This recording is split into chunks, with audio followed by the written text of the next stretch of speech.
Muito bom dia, pessoal. Sejam bem-vindos.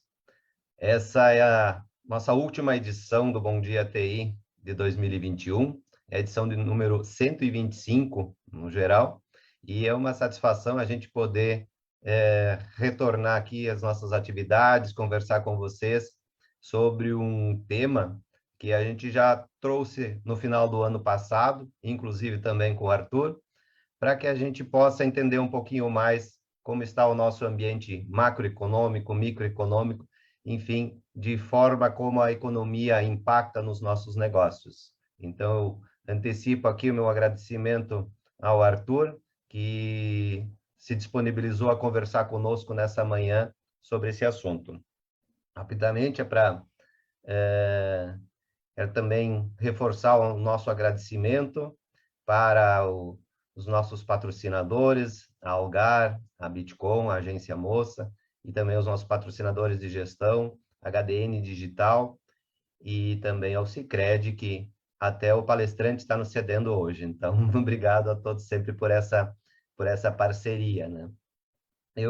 Antes de apresentar o Arthur, entrar no nosso tema, eu gostaria de convidar o nosso vice-presidente do Trinopolo, o reitor Denis Schieding, da FSG, para que ele faça a sua fala aqui de boas-vindas também. Ele está substituindo hoje o nosso presidente Juremir, que não pôde estar presente conosco hoje. Então, Denis, por favor, fique à vontade aí. Bom, Edson, então quero mais uma vez agradecer o convite de fazer a abertura do evento aqui. É sempre um prazer para mim poder participar do Bom Dia TI. Participo há muitos anos já, nem sempre com a frequência que eu gostaria, né? Mas às vezes os compromissos aí eles sobrepõem, né? Mas quero agradecer também ao Arthur pelo tempo de estar conosco aqui. O Arthur também é nosso professor aqui da FSG, além de né, trabalhar no Sicredi e ceder o seu conhecimento para a gente aí, que eu tenho certeza é muito importante. Na verdade, o tema da palestra do Arthur ele é extremamente relevante, né? O ano de 2022 é um ano que para mim, assim, ainda, apesar de muita leitura que a gente faz e informações que a gente recebe, ele é um ano de um grande ponto de interrogação, assim, né? Porque as questões econômicas que estão vindo, né? As ações do governo, as questões aí de eleição que vem por aí também, né? Então todo esse movimento que está acontecendo da eleição é tudo ainda uma grande incógnita para a gente. Então, a gente precisa trabalhar muito forte aí, gerar resultado, gerar inovação, né, nas nossas empresas, para que a gente possa de fato ultrapassar aí essa onda de incerteza e instabilidade que está vindo, né? Acho que o nosso povo aqui é um povo muito trabalhador, né, e está sempre muito disposto a inovar e gerar resultados, né? Os próprios movimentos de inovação que existem aqui na nossa região, eles apontam para isso, né? Toda a energia que as empresas estão jogando em cima disso, e o Trinopolo sempre à frente e sempre participando de maneira muito ativa, junto com seus mais de cento e quantos agora, Edson? Cento e quantas empresas que estão conosco aí? 120 e 120 empresas, né? Que alegria que é poder estar junto nesse processo aí. Então, eu acho que de minha parte era isso, Edson. Parabenizo mais uma vez a ti aí pela liderança, ao Juremir também, e agradeço mais uma vez aí ao Arthur pela fala e pelo tempo aí que ele dispõe para nos ajudar aqui, todos os associados do Trinopolo, tá bom? Obrigado mais uma vez aí, uma boa palestra a todo mundo aí. Obrigado, Denis. Sempre uma satisfação te receber aqui. E obrigado pelas tuas contribuições aí também, né? Para a gente entrar no tema, eu só queria apresentar rapidamente um pouco mais sobre o Arthur. Ele é administrador de empresas e advogado, mestre em Direito da Empresa e dos Negócios pela Unicinos, tem MBA internacional, tem diversas certificações na área de finanças, de banking, enfim. Já trabalha há 17 anos com essas experiências em grandes instituições financeiras, e ele atua atualmente como gerente de investimentos da Sicredi Pioneer RS, né? Além de ser professor de Administração e Direito da FSG, como o Denis já nos antecipou aqui. Então, é um currículo bastante vasto, a gente já conhece a atuação também do Sicredi aqui, junto com nossas empresas, nossa região, então a gente sabe o quanto a instituição está envolvida com as empresas locais, com a comunidade local, e também sabemos o quanto, né, de conhecimento que agrega institucional, mas também pessoal, o nosso convidado. Então, Arthur, a gente está aqui ansioso para te ouvir. Nós já te ouvimos no ano passado, em dezembro. Eu sei que é sempre desafiador falar sobre perspectivas, porque isso aí muda bastante, né? Um sopro de algum vírus, uma nova onda de uma nova variante acaba impactando rapidamente questões econômicas, né? E certamente a gente tem muitas perspectivas e a gente precisa ficar atento para as nossas empresas estarem ligadas, porque esses aspectos econômicos realmente impactam os negócios, não tem como nós escaparmos disso. Então, estamos aqui prontos para ouvi-lo. É contigo. Bom dia, pessoal. Bom dia, professor Denis. Bom dia, Edson. Bom dia a todos os associados. É um prazer estar com vocês aqui mais uma vez, né? Nesse evento que já está virando tradição, né, Edson? Segundo ano consecutivo aí, né? Então, é sempre um prazer para nós aqui da Sicredi Pioneira poder vir, né? Trazer um pouco da nossa visão de cenário, né? A gente vive um cenário conturbado, né? Das mais diferentes esferas aí, sejam esferas políticas, econômicas, né, esfera aqui, inclusive, da saúde, agora com uma nova variante, né? Então, vamos discorrer aqui um pouco hoje, na manhã de hoje, né, em torno de 40 minutos, eu pretendo falar sobre as perspectivas do cenário macroeconômico internacional e nacional e também as oportunidades, né? O mercado sempre abre oportunidades, a gente vive numa região privilegiada aqui, Rio Grande do Sul, né? Saiu dados aí também do PIB ontem, né? E olhando um pouco dos dados do terceiro trimestre aqui do Rio Grande do Sul, a gente já começa a ter um pouco da fotografia do que nos espera já em 2022. Então, esses 40 minutos a gente vai abordar isso aí, depois eu vou ficar também à disposição para responder perguntas. Talvez se eu não conseguir responder todas as perguntas, podem nos encaminhar aqui na sequência aí, o Edson nos envia, a gente faz questão de responder a todos também. E para quem estiver assistindo a gravação, da mesma forma, ficamos à disposição aqui também toda a nossa equipe. Vou compartilhar a tela aqui, bem rapidamente.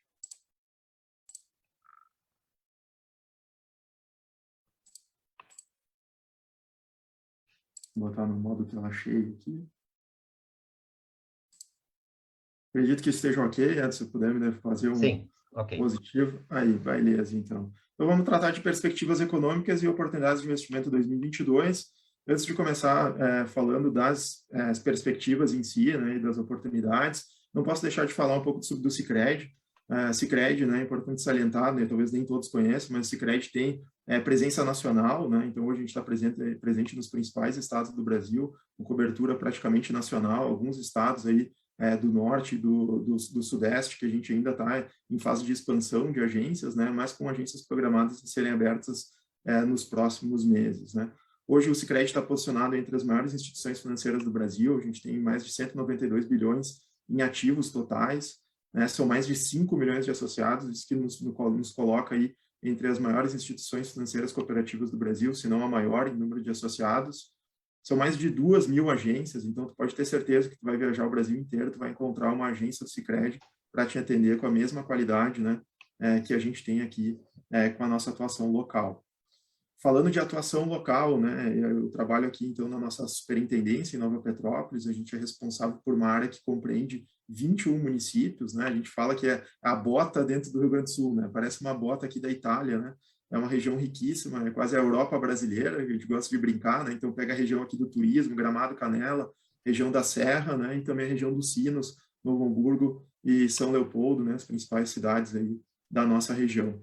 Só aqui na nossa área da Sicredi Pioneira, então, que é onde atuo aqui na nossa regional, a gente tem, então, 181 mil associados, né? São 43 agências.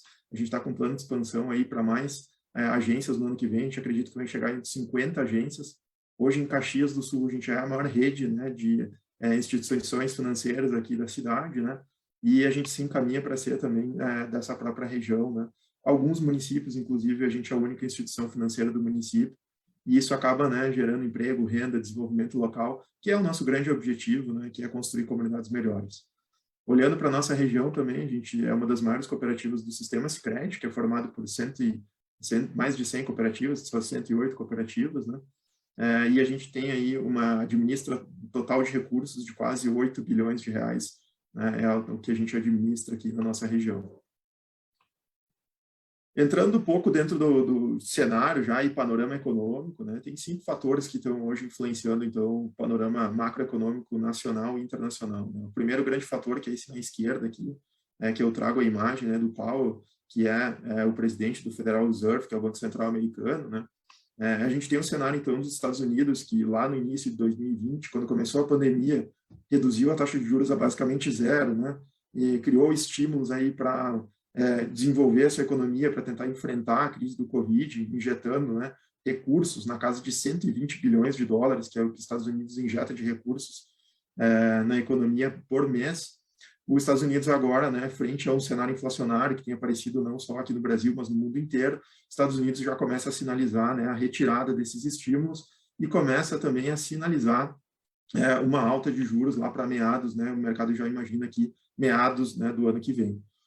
Qual a consequência, né, dessa retirada de estímulos, né, do gradual que o Banco Central americano vai fazer e dessa subida de juros, né? Basicamente aqui é tirar estímulo, né, reduzir liquidez de mercado. Isso faz com que os dólares voltem a fluir para os Estados Unidos, né? Então, aquele dinheiro que estava nos países emergentes, que estava buscando oportunidades de investimentos em países emergentes, eles tendem a voltar, né, de certa forma, para os Estados Unidos, porque lá começa a ficar mais atrativo, né? Na medida que os juros vai subindo, como eles são considerados um porto seguro, né, para o dinheiro começa a voltar para os Estados Unidos. A gente pode ver aí uma redução de liquidez global, né? Isso pode levar a afetar, então, né, principalmente as bolsas de valores, né, e os ativos dos países emergentes, em razão dessa normalização, né, da economia americana. O que vai ditar a retirada dos estímulos americanos e a alta de juros, basicamente, é a velocidade que a inflação vai contaminar a economia americana e a velocidade de retomada americana. Né? Claro que aqui vem um ponto de atenção, né, que é o Omicron, tá aí a nova cepa, né, a gente vai falar um pouco disso aqui, que é o quinto fator que a gente vai abordar. O segundo grande fator que a gente tem, eu trago aqui uma imagem, né, uma chaminé, né, e a bandeira da China, é a mudança, né, que a gente está vendo na matriz energética chinesa e a mudança de paradigma, né, que se tem de crescimento da economia chinesa como um todo. Durante muitos anos, a gente falou sobre isso também no ano passado, né, durante muitos anos a economia chinesa foi pautada por crescimento com base em infraestrutura. É construir porto, aeroporto, estrada, né, em grandes obras. Né? A gente viu isso acontecendo no Brasil, basicamente lá no governo Dilma, né, em que o governo ele tem um papel importante de ser um motor, né, de grandes obras, inclusive obras e residenciais, né, prédios residenciais, prédios comerciais, né, e recentemente a gente viu, né, sinais de esgotamento desse modelo, inclusive com empresas importantes, né, a Evergrande, todo mundo deve lembrar, alguns meses atrás se falava na quebra do mercado imobiliário chinês, né, isso já é um pouco reflexo dessa mudança, né, de estrutura, de sair de um país de infraestrutura e começar a caminhar para um país, né, que se baseia com uma economia mais voltada para consumo. A diferença de sair de um país de infraestrutura para consumo é que um país de infraestrutura ele consegue crescer 10%, 15%, 20%, né, porque está fazendo grandes obras geram muito emprego, muita renda. Né? Já quando tu vai para uma economia de consumo, que é a economia brasileira, a economia americana, a tua economia cresce mais perto com o crescimento da tua população. Então, se a tua população cresce 2%, a tua economia vai rodar muito próximo a 2%. Né? Por isso que a gente vê uma desaceleração na economia chinesa, e isso vem combinado com uma mudança de matriz energética chinesa também. Existe uma pressão no mundo inteiro, né, para um olhar para meio ambiente, né, o ESG, né, como se fala, né, meio ambiente, a governança e o próprio social. Então, o que acontece? A China vem saindo de um modelo de economia pautada em carvão, que é um produto sujo, né, e caminhando para outros tipos, né, de matrizes energéticas aqui, energia solar, né, então tem faltado muitas vezes placa de energia solar no mercado, porque a China vem consumindo, o próprio petróleo, né, boa parte do aumento que a gente viu nos combustíveis foi pautado pelo aumento da demanda chinesa por petróleo, né, uma vez que eles estão mudando essa matriz energética. E isso tem consequências no mundo inteiro, né, dado o tamanho do mercado chinês, o apetite do mercado chinês pelo esse tipo de commodity. Terceiro grande fator que eu trago aqui já é um pouco da influência, né, daquilo que a gente viu do Covid em 2020, que é a ruptura das cadeias de suprimentos. Então, a gente tem visto isso afetar principalmente a indústria automobilística, né? Aqui no Rio Grande do Sul a gente tem a GM, né, que fica ali em Gravataí. A GM foi uma das empresas de automóveis mais afetadas pela falta de chips, né? E não só chips, aqui a indústria automobilística é um exemplo, mas todo mundo que trabalha na indústria, né, que depende de insumos aí, sentiu, né, que não só os preços dispararam, mas ficou difícil encontrar insumos. Então, isso é um pouco daquelas paradas que a gente viu lá por causa do Covid, né? Parou as cadeias produtivas, parou as cadeias logísticas, e isso afetou, né, de certa forma, o mercado internacional. E aí, combinado com o quarto fator, né, que é a volta e o reaparecimento de uma nova variante, que é a Omicron, né, que surgiu ali na África do Sul e já começa a se espalhar para outros países do mundo, a gente tem de novo, né, o mercado olhando para uma possível, né, interrupção parcial novamente, né, aqui das cadeias produtivas. Então, o fator, né, quarto e terceiro estão combinados, porque a gente já vê que é uma realidade, né?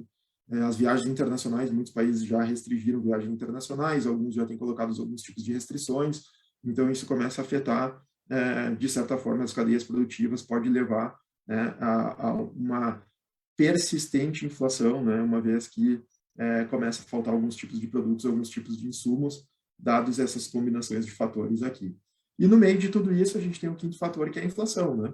Há muitos anos o mundo não convivia com um cenário inflacionário como a gente está vivendo. O Japão é um grande exemplo, né? O Japão, por muito tempo, teve deflação, né? Inclusive a taxa de juros do Japão era negativa, e dado o cenário de pandemia, né? Todo esse cenário que a gente estava conversando até então aqui, o Japão começou a ter aparecimento de inflação, né? Algo que não se via há muitos e muitos anos na economia chinesa. A inflação vem aparecendo na China também, a inflação vem aparecendo na Europa também, né? O europeu reclamando do preço dos combustíveis, né? Imaginem isso, né? Aqui a gente está entrando no verão, lá eles estão entrando no inverno, então os combustíveis exigem um estoque maior, né? Gás, tudo que é tipo de combustível para vir enfrentar o inverno, né? Então a gente vê essa inflação aqui se espalhando, né, por os mais diversos países, Estados Unidos com inflação na casa de quase 4%, 5%, inflação muito alta, e isso deve gerar, né, como consequência, respostas dos bancos centrais do mundo inteiro, né? Então o Banco Central americano deve responder com juros mais altos, né, retirada de estímulos, o Banco Central europeu deve seguir na mesma linha, o Banco Central japonês também deve seguir na mesma linha, Banco Central, né, australiano deve seguir na mesma linha também, e assim, por consequência, o Banco Central brasileiro vai ter que seguir nessa mesma linha, por isso que a gente vê os juros aqui também subindo, né? Inflação brasileira aparecendo com força, né, na casa de 2 dígitos aí, na casa de quase 11% a inflação brasileira nos últimos 12 meses, né? Então é um pouco disso que a gente vai trabalhar aqui nessa manhã de hoje, né? Essa tela resume basicamente o que a gente vai conversar nos próximos minutos, né? Talvez essa tela seja o grande resumo de tudo isso. Falando do cenário internacional, aqui eu trago algumas projeções do Banco Central Europeu, do Banco Central Americano, da OCDE, né, em que a gente tem, então, né, o PIB dos Estados Unidos, zona do euro, China. Aqui o que eu quero mostrar para vocês é o seguinte, né, na 2020 foi um ano difícil, né, PIB negativo em basicamente todos os países do mundo, com exceção da China, que cresceu 2,3%, né. Esse ano de 2021 foi o ano de recuperação, né, então foi o ano que, por causa da injeção maciça de dinheiro sem precedentes na história, né, mundial, né, nunca se teve uma injeção maciça tão forte de dinheiro como a gente teve em 2020, para enfrentar a pandemia, né, por parte de todos os bancos centrais do mundo inteiro. A gente viu, né, um crescimento fora, né, da curva, aí, Estados Unidos crescendo basicamente 7%, zona do euro crescendo quase 5%, China crescendo quase 9%, né? Então, realmente, o Brasil mesmo, né, PIB de 5%, se imagina quase, nesse ano aqui de 2021. E ano de 2022 parece ser o ano da ressaca, né? Depois daquele porre, vem o quê? Vem a ressaca. Então, o mercado teve um porre de injeção de recursos em 2021, foi isso que aconteceu, né? E aí, em 2022, parece ser o ano da ressaca, né? Uma desaceleração global em razão, né, de um cenário mais acomodatício, voltando para patamares mais adequados, né, como a gente vinha vendo historicamente. Então, tudo indica aqui uma desaceleração global, né? Até porque, né, embaixo aqui eu trago os dados de inflação, a inflação vem alta, né? Inclusive aqui mais alta do que esses dados que eu trago aqui do Banco Central Europeu, do Banco Central dos Estados Unidos, né? Hoje a inflação já está mais alta do que esses números que estão nessas projeções aqui.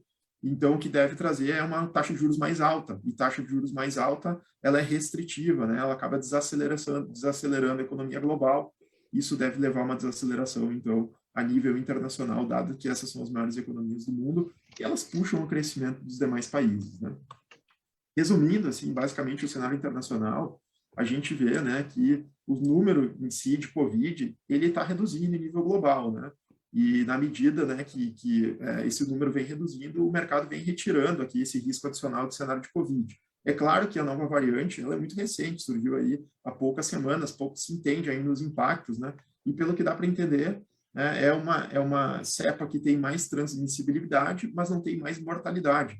Então, a tendência dos países não é se fechar completamente, e sim tentar restringir, né, a mobilidade do vírus ali, tentar restringir os impactos do vírus de alguma forma, né, principalmente através de viagens, né, não essenciais, que são viagens de turismo e tal, que podem trazer determinados riscos, né, para as economias dos países. Então, a gente já vê alguns países se fechando, né, botando restrições, o próprio Brasil já botou restrições aqui para a entrada de mais, se não me engano, mais de 6 países, né, que vêm da África. Então, isso acaba surgindo aí no mundo inteiro, mas não nos parece ser, né, algo da mesma magnitude que a gente viu lá em 2020, 2021, né?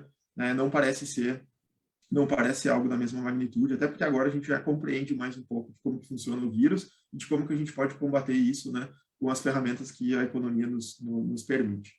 Dentro do cenário positivo é que a vacinação nos Estados Unidos, Canadá e Reino Unido aqui está bem avançada, né? Então, o Brasil mesmo também está com uma vacinação bem avançada, então isso é um ponto positivo, porque as vacinas também ajudam, né, a diminuir os efeitos mais perversos aí do vírus, né? Então, esse é um ponto positivo. O crescimento global em si, ele continua forte, então, para 2021, o crescimento global ele deve ser forte, né?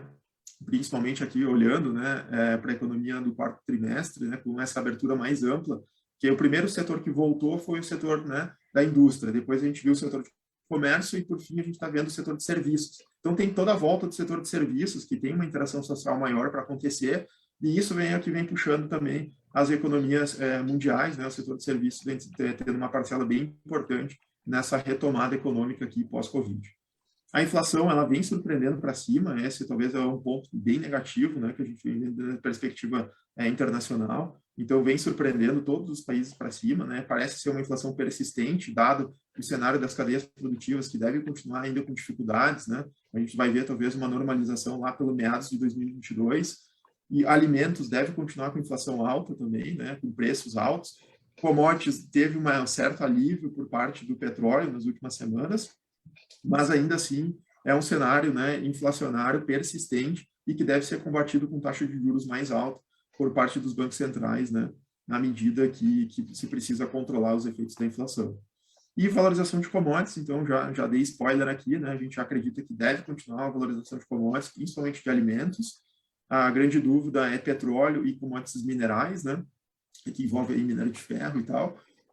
Mas ainda a gente acredita que principalmente o minério de ferro tem boa possibilidade de manter os preços, né, em preços patamares elevados, dado que os Estados Unidos aprovou um pacote de 2 trilhões de dólares, isso equivale a quase 2 vezes o PIB brasileiro, né, 2 trilhões de dólares e que deve ser despejado no mercado nos próximos anos, com efeitos no mercado, né, nos próximos anos. Então, é muita construção, muita obra, muita coisa que vai ter que acontecer em nível mundial, né, e que esses recursos vão ser utilizados e que necessariamente vai utilizar, né, minério de ferro, entre outras commodities aí para conseguir, né, colocar de pé essas grandes obras. Olhando para o cenário brasileiro, a gente tem que lembrar um pouco aqui, né, aqui eu trago os dados do IBC, né, que é o índice do Banco Central, que não é exatamente, né, uma prévia do PIB, mas ele basicamente reflete, né, as atividades da indústria, serviços e agropecuária. A gente precisa lembrar que aqui eu circulei então para vocês, né, o período de 2013 até 2017, que foi, né, um período bem difícil, recente da economia brasileira, lá, né, lá na época do governo Dilma ainda, né, aquele período que depois culminou com o impeachment da própria presidente Dilma, né, em que a gente entrou num período de recessão aqui no Brasil, inclusive uma recessão prolongada, né, que durou ali de 2015 até basicamente meados de 2017, né, e que foi, né, a economia veio sangrando aos poucos ali de 2013 até 2015, bateu lá no fundo em 2015, meados de 2015, e veio se recuperando gradualmente, né, na medida que depois entrou um governo mais reformista, o governo Temer, com algumas reformas, né, a economia andou de lado, né, até 2019, aí veio Bolsonaro, a gente pensou agora a coisa vai acontecer, vai engatar as reformas, o governo é reformista, e aí o mundo inteiro foi, né, mais uma vez aí surpreendido pelo Covid, né, e a economia desceu, né, de elevador, que a gente fala, né, desceu de elevador Basicamente, a gente viu uma queda muito forte, né, na economia, ali de 2019 até 2020, né, realmente muito forte, né, vejo que, olhando lá para a última crise que a gente teve, lá 2013 até 2015, foram 2 anos, né, aqui a gente teve um tombo na economia que foi muito rápido, né, ele se deu basicamente em alguns meses, com aquele fique em casa, né, a economia fechada, as pessoas sem poder ter mobilidade, então realmente foi um período devastador, e o que nos salvou e fez a economia subir de elevador de novo, e não de escada, né, não subir rapidamente, foi a injeção maciça que o Brasil fez, né, com os auxílios emergenciais, a maior injeção de recursos, né, na história brasileira. Nunca se teve, né, uma injeção tão grande de recursos como a gente teve no ano de 2020 com os auxílios emergenciais, né, e 2021 aí também, com algumas medidas, né. Isso fez com que a nossa economia voltasse. Inclusive, hoje a economia está em patamares, inclusive, superiores, né, aos patamares que a gente estava lá em 2012, 2013, né, que tinham sido períodos importantes de crescimento, né. A indústria já está em patamares acima, serviços basicamente está com patamares acima também, né. Só comércio que talvez ainda não tenha recuperado 100%, depende do estado que olha, depende muito qual que é a visão que está se tendo, né. Mas o que a gente espera, então, para 2022? Né? Aqui é quase o símbolo da raiz quadrada. Né? Então, a gente espera caiu forte, subiu forte, agora tende a fazer um platô parecido com 2017 a 2019, né? Em que a economia deve andar de lado. E deve andar de lado, inclusive, por alguns fatores que ali o professor Denis comentou. Né? É um ano que, internamente, é difícil para o Brasil, um ano de eleição, um ano de Copa do Mundo, é um ano, né, de certa incerteza, né? É um ano de ressaca, porque a gente teve, né, vai ter um aperto fiscal em razão da grande estímulo que foi gerado ali durante o período, né, do Covid, que agora o governo precisa apertar o cinto, né, e a gente tem esse cenário internacional mais restritivo também que acaba pesando. Então, quando a gente olha para a nossa expectativa de desaceleração do crescimento do Brasil, a gente pode pautar 3 fatores específicos. Né? Primeiro é a contração do gasto público em relação a 2021. Né? O governo vai ter que gastar menos. Né? Ele já gastou demais para combater a pandemia, então a tendência é que ele gaste menos, isso deve estimular menos a economia, né, deve trazer uma desaceleração. Os juros, a gente está percebendo os juros subindo fortemente, né? Até pouco tempo atrás a gente tinha juros de 2% no Brasil, agora a gente já está em 7,75% e a gente espera na próxima reunião do Copom, semana que vem, dia 8, uma alta de mais 1,50. Então a gente já vai fechar esse ano a 9,25%. E para o ano que vem a gente espera juros de 2 dígitos, né? Juros acima de 10%, né? Já para ano que vem. Então, juros mais altos, dinheiro mais caro, a tendência, né, com essa política monetária mais restritiva, é que a economia também deu uma desacelerada, as pessoas vão pensar 2 vezes antes de trocar de carro, trocar de casa, né? Talvez vão adiar, talvez, alguns sonhos, alguns projetos, né? Mas a gente vai ver que ainda tem grandes oportunidades, né? Na sequência eu vou trazer para vocês isso também. E aí a gente tem também a situação da demanda externa, né? A demanda externa aqui a gente vê essa desaceleração global, dado, né, também Estados Unidos e outros países devem começar a subir juros e tirar estímulos, então a gente vai ter essa combinação desses 3 fatores que deve gerar uma desaceleração do crescimento do Brasil. Por isso, a gente imagina que esse crescimento no símbolo da raiz quadrada. Caiu forte, subiu forte em 2021 e deve andar de lado nos próximos anos aqui, se a gente não tiver reformas importantes no Brasil, reforma tributária, reforma administrativa, ou alguma grande surpresa pelo lado político, né? Um choque de credibilidade, como a gente fala, pelo lado político, né? Uma eleição de terceira via, como o pessoal tem chamado, né? Alguma coisa do tipo. Falando um pouco desse pacote fiscal, né, aqui eu trago para vocês, né, o quanto se foi injetado do percentual do PIB, né, dos principais países. Né, então, o Brasil injetou 8,6% do seu PIB, né, para combater o Covid, foi inclusive muito mais alto, mais do que o dobro do que os países em desenvolvimento. Então, o Brasil gastou, né, muito dinheiro para conseguir combater o Covid. Aí vem, né, alguns se perguntam, gastou bem ou gastou mal? Depende, o mercado é muito dividido. Parece que gastou bem, né? Porque a economia voltou muito forte, então a gente vai crescer 5% o PIB nesse ano, apesar de estar em recessão técnica, né? Ontem saiu os dados do PIB, a gente está 2 trimestres aqui negativo, então a gente está em recessão técnica nesse momento do Brasil. Apesar de ter esse PIB, expectativa de fechamento de 2021 de 5%, isso é carrego de 2020, né? Carrego dessa injeção maciça de 8,6% do PIB de dinheiro que foi injetado na economia para combater Covid. Aqui do lado eu trago para vocês os dados da dívida bruta do governo, né? Então, lá em 2019 foi feita a reforma da Previdência, se tinha uma expectativa, né, de começar a desinclinar a dívida, né, começar a reduzir a dívida bruta do Brasil, e o que a gente viu é que com a pandemia a dívida disparou para 88% do PIB, né? e aí agora está andando aí instável na casa de 80, né, mais ou menos, % do PIB. Isso é muito ou pouco, depende com quem a gente compara, né? Se a gente olhar para a Argentina tem uma dívida aí na casa de 100% do PIB, mas lá a situação é muito mais complicada. A Argentina é campeã mundial de calote, né? Então, taxa de juros é difícil, inflação altíssima, taxa de câmbio altíssima, né? Então, a gente não parece que vai virar a Argentina, mas a gente tem que também ter cuidado, porque isso acaba afetando o câmbio, acaba afetando outros fatores aqui da nossa realidade brasileira. Olhando para a inflação, né?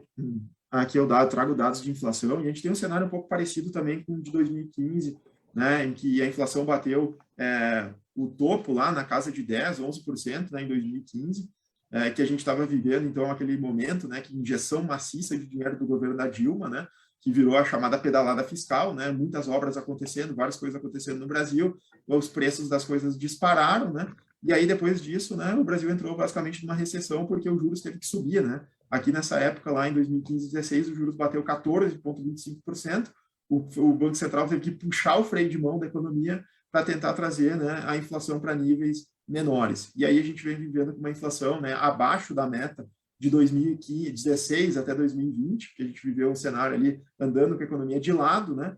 E aí quando veio o Covid, com a injeção maciça desses 8,6% do PIB em dinheiro, a inflação dispara, né? E não só por causa disso, mas por causa também dessa quebra, né, das cadeias produtivas em nível internacional, o preço das commodities disparam, tudo dispara de preço, a gente vê a inflação disparando, né, rompendo o teto da meta, né, do Banco Central, e por isso que o Banco Central precisa puxar de novo o freio de mão e acelerar juros, né? A gente espera, por isso, uma alta de pelo menos mais 1,5%, no mínimo 1,5% na próxima reunião, porque vai ficar muito difícil para o Banco Central ancorar, né, as expectativas de inflação para próximos anos. Então, quando a gente olha essa curva aqui vermelha, né, essa curva vermelha é a expectativa das 120 instituições financeiras que o Banco Central colhe informações no relatório Focus, né, e tudo indica, então, que a gente está chegando no pico inflacionário do Brasil, na casa de 11%, e agora a inflação deve começar a desacelerar, né, e deve caminhar aí mais perto do centro da meta. Ano que vem a meta é 3,5%, então deve caminhar mais perto do centro da meta no ano de 2022. Por isso essa curva deve desinclinar. Por que vai desinclinar? Porque os juros vai subir. O juros vai puxar o freio de mão da economia, né? E isso vai fazer, então, com que a economia desacelere, né? A economia desacelerando, a inflação desacelera para controlar a inflação. Aqui é os juros, né? Então, aqui eu trago para vocês os dados de juros, né? Basicamente, esse freio de mão que eu estava falando, né? Então, vejam lá em 2015 e 2016, que está bem aqui no meio do gráfico, né? A gente tinha uma taxa de juros de 14,25%. Por que a gente tinha uma taxa de 14,25%? Porque a inflação estava batendo 11%. Então, o investidor ele quer, no mínimo, a inflação mais 3%, basicamente, de juros real, né? Então, quanto que deveria estar hoje os juros aí no Brasil? Devia estar 14%. Então, o Banco Central está atrás da curva, né? Hoje, né, com uma inflação de 11%, se a taxa de juros é 9%, tu está, né, tendo aí praticamente rentabilidade negativa. Então, o Banco Central precisa acelerar, né, o passo dos juros para tentar equilibrar a economia aí, frear a inflação, né, e por isso que a gente tem essa expectativa aqui, então, do Banco Central continuar esse movimento de alta de juros, né? É claro que ele deve monitorar também, né, a questão do desemprego e da própria cenário, né, de velocidade econômica, porque se ele puxar demais o freio de mão, nós vamos entrar numa recessão. A gente já está em recessão técnica, né, então existe uma medida aqui, né, que talvez é difícil saber qual é a medida ideal, mas o fato é que essa inflação precisa convergir para níveis mais adequados. E o remédio para isso, de curto prazo, é taxa de juros. Não tem, parece não ter outro remédio que não seja esse. Então, né, se a gente olhar aqui de 2016 até 2020, a gente fala que os juros desceu, né, de escada, né? Veja a escadinha descendo devagarinho os juros até chegar em 2%. E agora os juros vai subir de elevador, ele vai subir rápido, né? Ele tem que subir rápido porque a inflação disparou. Então o Banco Central precisa puxar no freio de mão, né? E aí ele vai fazer isso subindo os juros. Quando a gente olha a taxa de câmbio, e a taxa de câmbio é um reflexo de todo o cenário, não só internacional, mas também do cenário, principalmente aqui interno, né?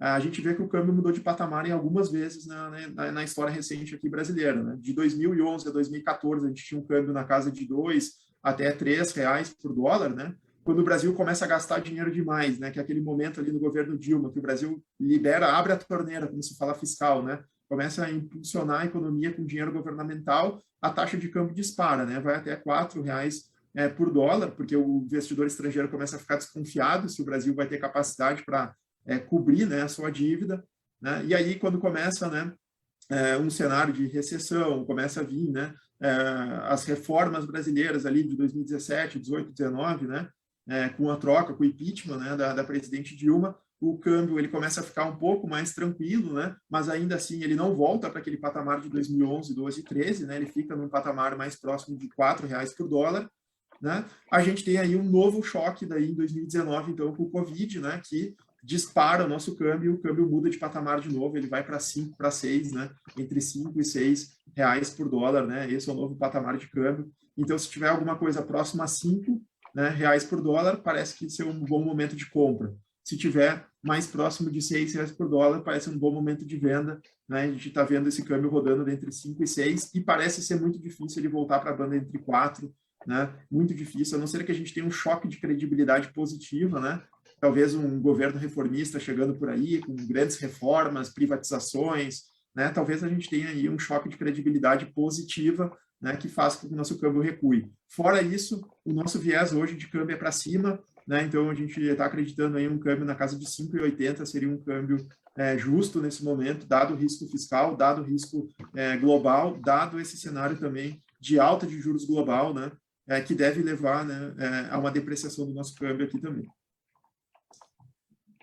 Olhando para o dado mais perverso, né, que a atividade econômica recessiva, né, ou atividade econômica que caiu muito ali em 2015 e 2016, né, causou, é o desemprego, né? Então, quando a gente olha os dados de desemprego na direita, né, a gente vinha com desemprego na casa de 8% da população, praticamente 8 milhões de pessoas desempregadas lá entre 2012, 13 e 14, com a recessão que o Brasil entra lá no governo, né, no governo Dilma, e aqui para nós tanto faz o governante, né, pessoal, para nós tanto faz se é o Dilma, Lula, Bolsonaro, Temer, tanto faz, a gente olha o político, a consequência que teve econômica, isso que nos importa, né, a gente vê que o Brasil teve uma perda significativa, né, de postos de trabalho ali de 2015 até 2017, né, em que se atingiu ali praticamente 13%, 14% de desemprego, né, e até então o Brasil não conseguiu recuperar, inclusive o Covid piorou ainda mais a situação, né? O desemprego foi para casa de quase 15% de desemprego.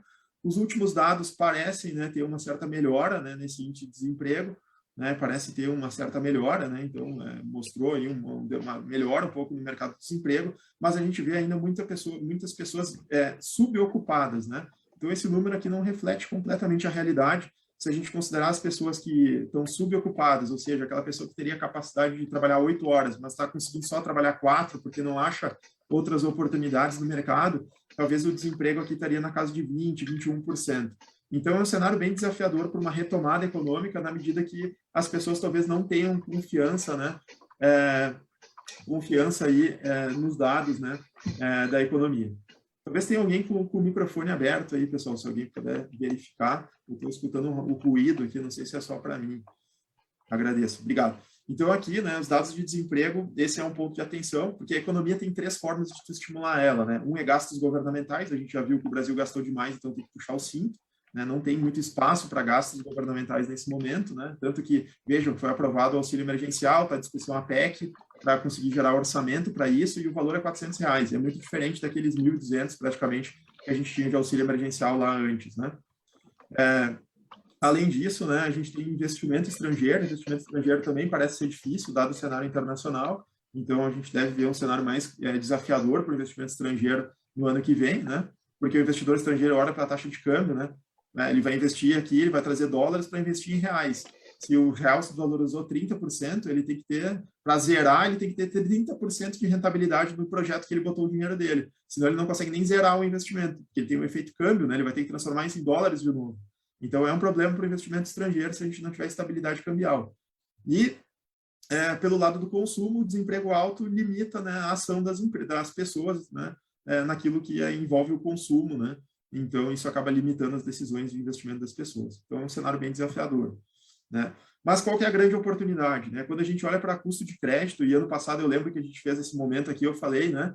Pessoal, esse é o melhor momento de tomar crédito na história dos últimos 10 anos aqui do Brasil, com certeza. Eu trouxe dados para vocês do custo de crédito, né? A gente estava lá no menor custo de crédito, aqui o custo de crédito que olha para as operações do Banco Central como um todo, não é custo de crédito Sicredi, né? É do mercado como um todo. Lá em 2020, finalzinho de 2020, dezembro de 2020, o custo de crédito bateu a mínima histórica, né? Na casa de 17% ao ano. É o melhor momento que se tinha para tomar crédito, né? Fazer crédito de investimento. Se queria comprar uma empresa, daqui a pouco se tu queria aumentar teu parque fabril, cara, teve gente que tomou crédito sem saber o que ia fazer com o dinheiro, simplesmente porque era muito barato, que era uma condição atrativa, aplicou o dinheiro, ficou com o dinheiro aplicado porque nem sabia para que ia utilizar.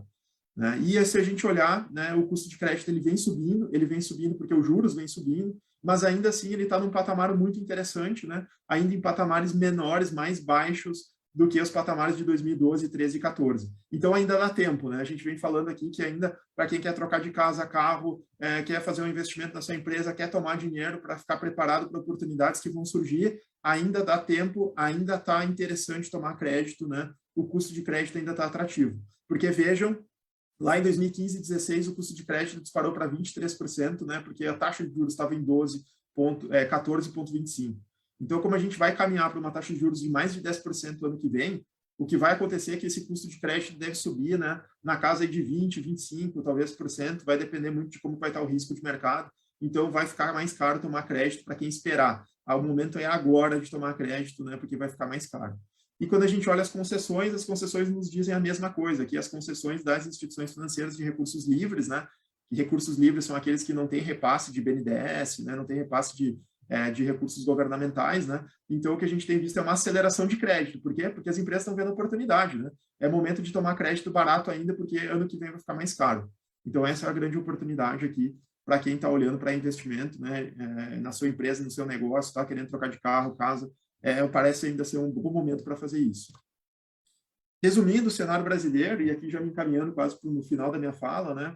Que eu vou trazer mais algumas oportunidades, a nossa retomada econômica brasileira vai depender da evolução da vacinação, e a nossa evolução vem acelerada, né? Aqui no Rio Grande do Sul também está acelerado na vacinação, então isso deve garantir que mesmo com novas variantes a gente vai conseguir manter a economia aberta, a economia funcionando, é um ponto positivo, né? A recuperação ela é desigual, a gente vem vendo aí o agronegócio, claro que o agronegócio Brasil é diferente do agronegócio Rio Grande do Sul, o Rio Grande do Sul vem surpreendendo o agronegócio, principalmente a soja, né? Onde ontem saiu os dados do PIB, né, o agronegócio veio um pouco abaixo, mas é o agronegócio Brasil, né, que daí envolve café, envolve outras culturas que têm uma certa sazonalidade, né, diferente aqui do Rio Grande do Sul, que o agronegócio tem sido o grande motor, né, da nossa economia do Rio Grande do Sul. Então, o cenário de chuva também, né, de estiagem, que aqui também ajudou, né, a gente teve mais chuva, então isso também ajudou um pouco na economia gaúcha, né. E olhando para a indústria aqui no Rio Grande do Sul, a gente tem máquinas e equipamentos que vendem, né? Então, para o agronegócio que está bombando, né? Cresceu quase 40% no terceiro trimestre, diferente de veículos, né? Que faltam insumos. Então, a fábrica da GM parada é um exemplo clássico, caiu mais de 30%, né? A indústria automobilística por falta de chips, né? Por falta de insumos para produzir veículos. Então, a recuperação é desigual, né? E a gente vem vendo uma retomada muito forte de serviços, né? Quem já foi recentemente para Gramado, Canela, região do turismo, está bombando o turismo, está bombando serviços para as famílias, que é restaurante, né? Tudo isso está muito aquecido. A gente acredita que a abertura econômica ainda tem muito para voltar, né? De serviços. Então, essa vai ser surpresa positiva, com certeza, de 2022 também. Claro, a não ser que a gente tenha uma surpresa aí negativa pelo lado da nova variante. A inflação ela vai ditar o ritmo dos juros, então isso é fato, né? Se a inflação continuar apertando, né, e demorando para ceder, para diminuir, os juros devem continuar subindo em velocidade alta aqui no Brasil, porque o Banco Central tem o objetivo de ancorar, né, a inflação, trazer a inflação mais perto da sua meta, e com isso ele precisa acelerar juros. A taxa de câmbio ela deve continuar depreciada na casa aí de 5,80, 5,50 nessa faixa, e o fiscal, né, que é os gastos do governo, deve continuar pressionado também, dado o cenário também internacional. Isso pode gerar volatilidade, né? Qualquer tipo de discussão que entra no Congresso que envolve orçamento, o mercado responde mal, né? Responde com bolsa caindo, dólar subindo, né? Então, é um pouco desse cenário. Falando de cenário de bolsa, talvez alguns com curiosidade, aí eu não tenho aqui, eu não posso cravar um número de bolsa, né? Mas o que a gente tem visto é que a bolsa em dólares está barata, né? A gente está rodando uma bolsa em torno de 18 mil pontos em dólares, então é um patamar considerado barato. A questão é volatilidade, né? Tem que ter estômago para aguentar a volatilidade de curto prazo, porque esse cenário internacional vai fazer balançar, né, a bolsa não só brasileira, mas no mundo inteiro. A bolsa brasileira só ganha da bolsa da Venezuela, perdeu para todas as bolsas de valores do mundo inteiro. Quem botou dinheiro em poupança ganhou mais dinheiro do que quem botou dinheiro em bolsa nesse ano de 2021 até o momento. Então, não precisa, né, com esses juros, aqui eu trago para vocês as projeções de juros, né, com esses juros caminhando para mais de 10% em 2022, aqui a nossa projeção é de juros até maior que 10% em 2022, a gente já fala até em 12% aqui, né, não precisa correr risco para ganhar dinheiro, né, aquele 1% ao mês que o investidor sempre sonha, é possível fazer isso com renda fixa pré-fixada, né, com renda fixa pós-fixada vai ser possível ganhar 1% ao mês sem correr risco. Então, a gente deve ver também alguns investidores que foram se experimentar na bolsa, voltando para a renda fixa, voltando para a CDI, porque a taxa de juros de 2 dígitos a gente não via no Brasil desde 2016, então começou a ficar atrativo novamente, né, e vir para a renda fixa, vir para a renda, sair da renda variável. Olhando para a PIB, o mercado vem revisando para baixo o PIB de 2022 cada vez mais, né? Na casa aí o relatório Fox traz o PIB a 0,5%, a gente está um pouquinho mais otimista, a gente está falando em 0,7% do PIB de 2022. Para a IPCA, aqui a nossa projeção na casa de 5%, 4,8% para 2022. A gente vê o IPCA, que é a inflação, desacelerando, né? Por que vai desacelerar? Porque os juros vai sair de 2 para 10, né? Então, isso vai fazer com que a economia desacelere. Então, isso vai trazer a inflação para patamares mais baixos, vai ser desafiador para o Banco Central trazer para a meta, que é 3,5%. É claro que ele tem uma banda de 1,5% para cima e 1,5% para baixo, né? Então, a gente imagina aí um IPCA na casa de 5% para o ano que vem. E taxa de câmbio, aqui, para 2022, o dado está 5,60, mas o nosso viés é para cima, na casa de 5,80, né? Nas últimas leituras que a gente fez por aqui. Então, mais ou menos nessa linha, talvez até um pouco mais, né? Então, tem que ficar esperto aí quem opera câmbio, né? Qualquer coisa que bater perto de 5 é compra, qualquer coisa perto de 6, fica esperto, segura um pouco. Trazendo as oportunidades para fechar, né? Então, aqui a gente tem 3 perfis de investidores, o conservador, o moderado e o arrojado. Quem é conservador é aquele que quer ganhar um pouco de dinheiro todos os dias sem correr risco. Aí dá para buscar uma rentabilidade aí acima de 10%, né? Nos diferentes cenários, pessimista, otimista, ou cenário base, né? Fazendo renda fixa, pré-fixada e pós-fixada. O moderado dá para buscar um pouco mais de rentabilidade, é claro que tem possibilidade de rentabilidade negativa, né? Mas dá para buscar uma rentabilidade lá na casa de 15%, com uma carteira diversificada, né? Dá para buscar. E para quem é mais arrojado, que já gosta um pouco mais de estratégias internacionais, né? Opera em bolsa, né? Com Ibovespa, operações de câmbio, multimercado, dá para buscar uma rentabilidade aí na casa de 25% no cenário otimista, né? E num cenário pessimista, em que tudo isso que a gente colocou aqui como cenário, né, não se materialize, a gente pode ver aí uma rentabilidade bem baixa, né, na casa de 1% no ano. Então, esse aqui é um pouco das nossas sugestões, né? Não é uma fórmula de bolo, cada caso é um caso, então converse com o seu gerente de negócios, converse com a nossa equipe aí, a gente tem uma equipe de assessores, né, toda a área econômica à disposição dos associados para ajudar a tomar as melhores decisões. Como grandes oportunidades, a gente tem visto os pré-fixados, pagando 10%, 11%, 12% pré-fixado por ano, então muito atrativo, né, pessoal? É aquele 1% de rentabilidade que o investidor sempre sonhou, sem risco. Então, pré-fixado é a bola da vez, né? Não adianta fazer taxa pré mais IPCA, porque o IPCA vai desacelerar, então não parece ser um bom negócio investir com taxa pré e IPCA nesse momento. O negócio é travar taxa pré direto, né? Aqui parece que estão as grandes oportunidades. A gente tem também oportunidades em capital social da cooperativa.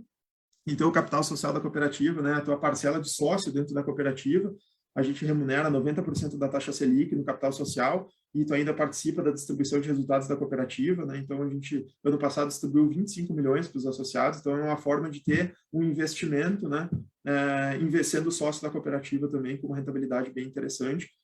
Então, há 120 anos, né, a cooperativa tem 120 anos, nunca teve resultado negativo. Então, a gente sempre, né, devolveu dinheiro para os associados, né? Então, sempre com resultado positivo. Além disso, a gente tem a oportunidade de consórcio, né? Quem gosta de consórcio, a gente está com condições especiais aí no consórcio imobiliário e principalmente de veículos, né? Com taxas super reduzidas, eu diria que é uma condição imbatível no mercado, né? E para imóveis, a gente tem uma taxa de administração que era de 14%, que passou a 8%, né? A gente está falando aqui no desconto na casa de 30% na taxa de administração do consórcio.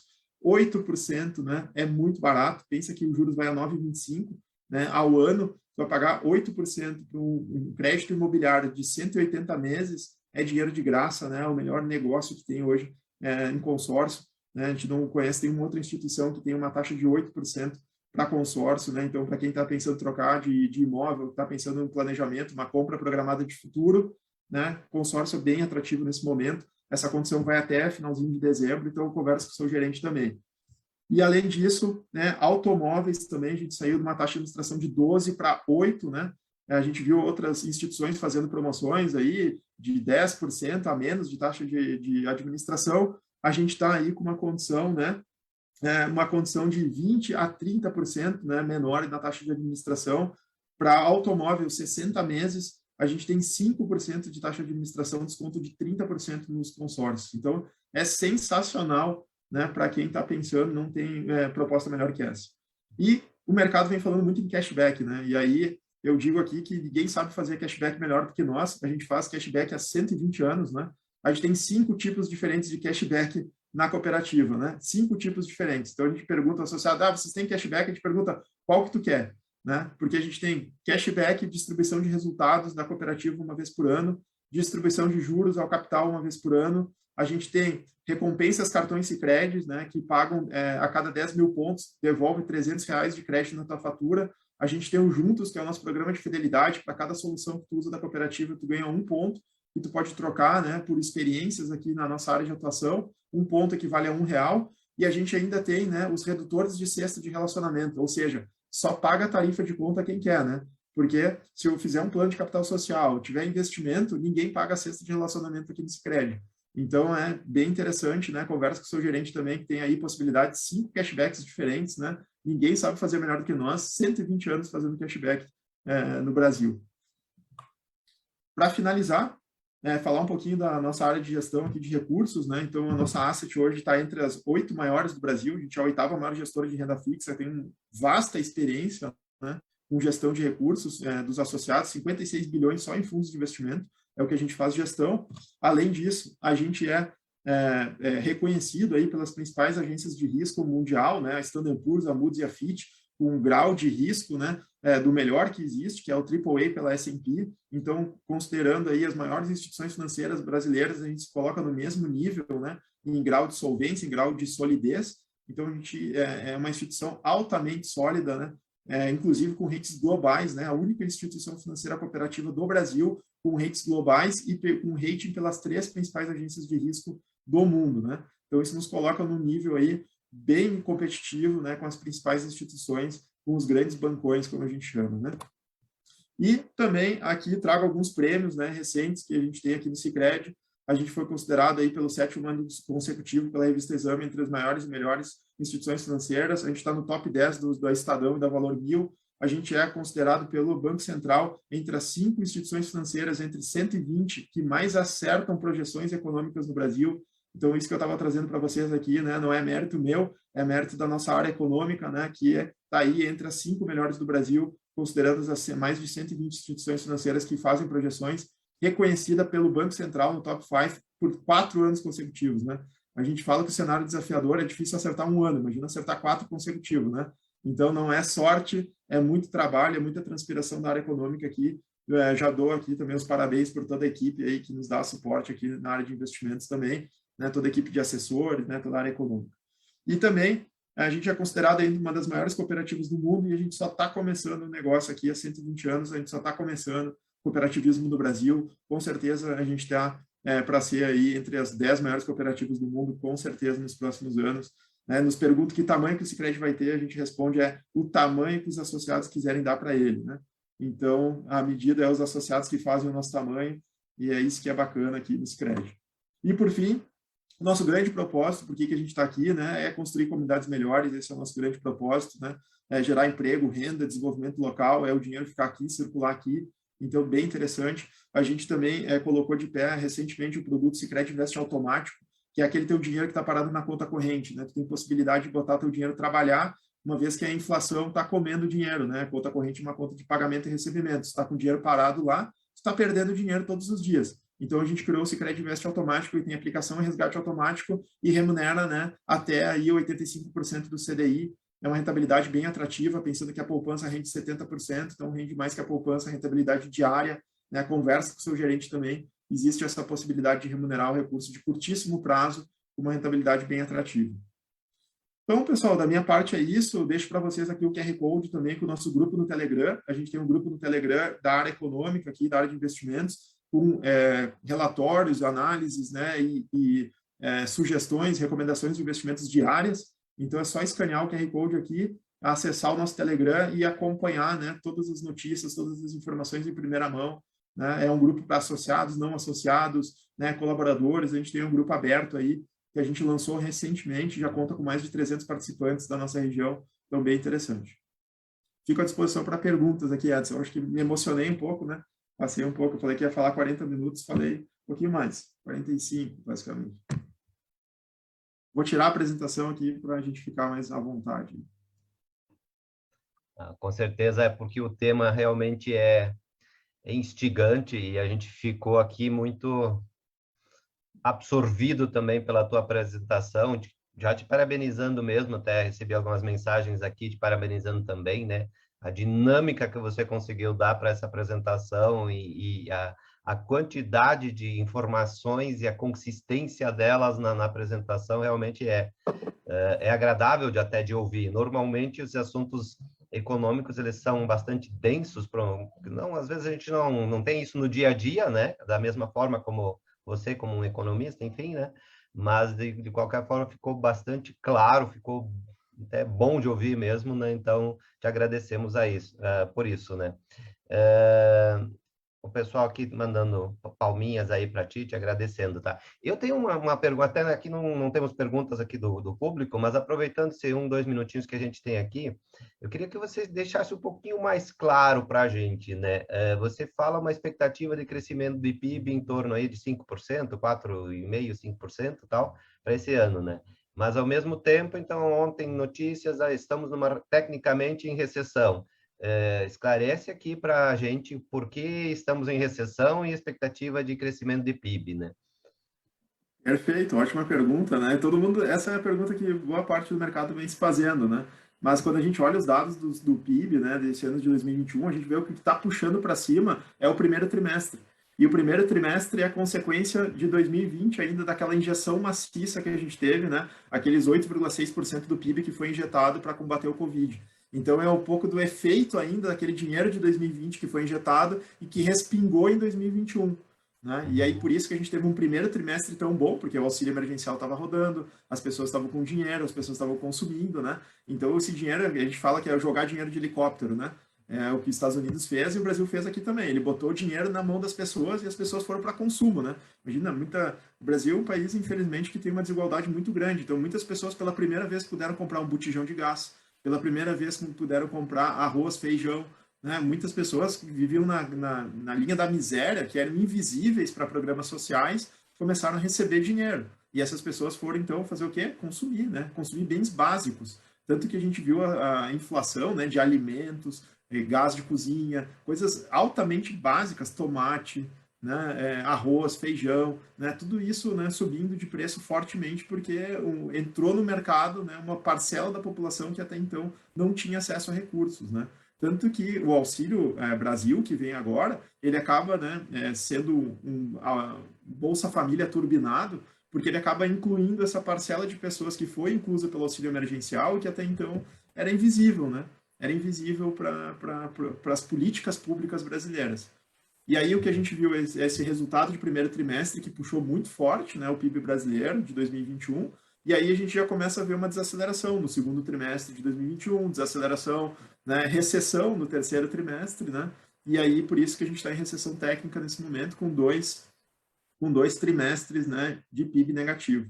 E isso deve continuar no quarto trimestre e deve se estender, né, para 2022, na medida que a gente não tem nenhuma surpresa positiva pelo lado de que, não, agora a economia vai ser estimulada com isso ou com aquilo, né? O que poderia estimular a economia brasileira seria um choque de credibilidade positiva, que é o chamado terceira via, que o mercado está chamando, né? Que é ter, daqui a pouco, um candidato político, né, que seja reformista, né, que tenha uma ampla um amplo apoio, né, e credibilidade internacional. Então, isso poderia trazer o nosso câmbio daqui a pouco para um patamar na casa de 5, 4,5. Isso abriria espaço de inflação, né, ele já reduziria a inflação, porque tudo é câmbio, né? vai comprar uma garrafa de vinho, na verdade, tu está comprando câmbio, né? Porque o vinho, ele é medido basicamente em câmbio. Tu vai comprar azeite de oliva, é câmbio. Tu vai comprar combustível, é câmbio. Tu vai comprar minério de ferro, é câmbio. Então, um choque de credibilidade política faria com que o nosso câmbio se reduzisse. Isso abriria espaço, porque o preço das coisas, em tese, reduziria, né? Isso abriria espaço para ter crescimento. Então, seria um choque de credibilidade positivo, né, de nível internacional, com dinheiro, inclusive estrangeiro, entrando no país novamente. Além disso, um governo reformista poderia emplacar reformas importantes, né? Vejo que a gente discutiu durante o ano de 2020 a reforma tributária, mas não saiu reforma tributária, né? Não saiu porque não se conseguiu botar de pé a reforma tributária. Se falou em reforma administrativa, não saiu reforma administrativa. Se fala agora em PEC, né, para fazer a PEC dos precatórios para abrir espaço, que nada mais é do que um calote, né? Essa PEC dos precatórios é basicamente um devo, não nego, pago quando quiser. Né? Por quê? Porque eu vou abrir meu auxílio emergencial, então aquela pessoa que tem uma sentença transitada em julgado, que estaria lá para receber, aquela professora do federal que entrou com uma ação, né, contra a esfera federal, está lá com o seu crédito pronto para receber, não vai conseguir receber, vai conseguir receber só no ano seguinte, porque por causa da PEC. Então é um pouco complicado, né, essa situação que a gente vê de credibilidade, inclusive do próprio teto de gastos, né? O teto de gastos foi criado para exatamente limitar, né, o poder de gastos, né, do governo e conseguir manter o tripé econômico de pé, né, e manter a economia funcionando. Então, esse cenário em si, né, é o que provoca essa desaceleração que a gente está vendo, e por isso o símbolo da raiz quadrada. Caiu forte com a pandemia, subiu muito forte com essa injeção do auxílio emergencial, né, subiu muito forte, e agora começa a andar de lado, né, começa aquele platô, inclusive com possibilidade de desaceleração, dado o cenário de juros, dado todo esse cenário que a gente tem.